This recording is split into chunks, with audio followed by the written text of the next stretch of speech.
Kotak securities के equity research head Shrikant Chauhan जुड़े हैं। Shrikant, good morning. श्रीकांत, बताइए आपकी आज की picks. Good morning Anuj, good morning Virendra. और सबसे पहले आप सबको जन्मदिन अपना independence day as well as Janmashtami की बहुत सारी शुभकामनाएं।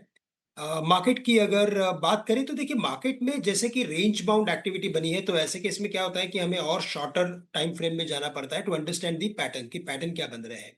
और अगर इस शॉर्ट टर्म टाइम पैटर्न को अगर हम देखने की कोशिश करते हैं, शॉर्ट टर्म पैटर्न को देखने की कोशिश करते हैं, तो एक बात समझ में आती है कि मार्केट ने एक फॉलिंग वेज का फॉर्मेशन बनाया है, जिसे हम एंडिंग डायगोनल बोलते हैं। और ऐसे फॉर्मेशन में क्या होता है कि जब ब्रेकआउट होता है तो उस फॉर्मेशन का जो हाईएस्ट पॉइंट होता है, उस हाईएस्ट पॉइंट तक मार्केट जाने की कोशिश करता है। और इस पर्टिकुलर फॉर्मेशन का हाईएस्ट पॉइंट है 24,950। तो मुझे लग रहा है कि market is all set ready to move towards 24,950 because of this uncertainty and there is long weekend. मुझे लग रहा है कि मार्केट एक रेंज के अंदर ट्रेड कर रहा है। But at the same time अगर हम 24,500 के स्टॉप लॉस के साथ अगर कुछ लॉन्ग पोजीशंस बनाते हैं, तो रिस्क रिवॉर्ड रेशियो मुझे लगता है बहुत ही फेवरेबल है। हम 24,900 950 के लेवल्स आने वाले कुछ एक या दो दिनों में हम देख सकते हैं। डाउन साइड काफी कम है, तो बाय ऑन डिप्स या करंट लेवल्स में भी हम खरीदारी करके चल सकते हैं।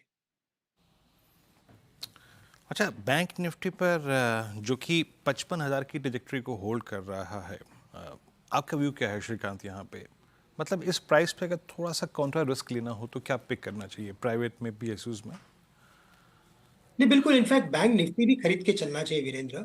उसका रीजन ये है कि पिछले 4 दिनों से इसकी रेंज जो है वो कॉन्ट्रैक्ट होते जा रही है। और आज अगर आप देखें तो आईसीआईसीआई बैंक से लेकर सभी बैंकों में अच्छी तेजी बनी है।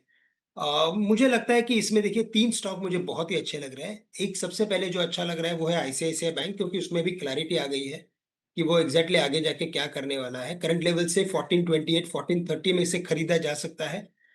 वापस से एक बार 1470 1475 के लेवल्स नजर आते हैं। इसके साथ साथ मुझे लगता है कैनरा बैंक यहाँ पे तेजी बनेगी।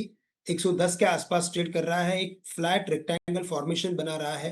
अपर रेंज 116 120 के करीब की है, वहां तक ये स्टॉक जा सकता है। और लास्टली मुझे लगता है स्टेट बैंक ऑफ इंडिया, जो इस बार का आउट परफॉर्मर रहा है। तो स्टेट बैंक ऑफ इंडिया भी मुझे लगता है 825 में अगर खरीदते हैं तो कम से कम 855 से लेकर 865 तक के लेवल्स वो दिखा सकता है। ओके, चलिए, शुक्रिया हमारे साथ जुड़ने के लिए श्रीकांत जी।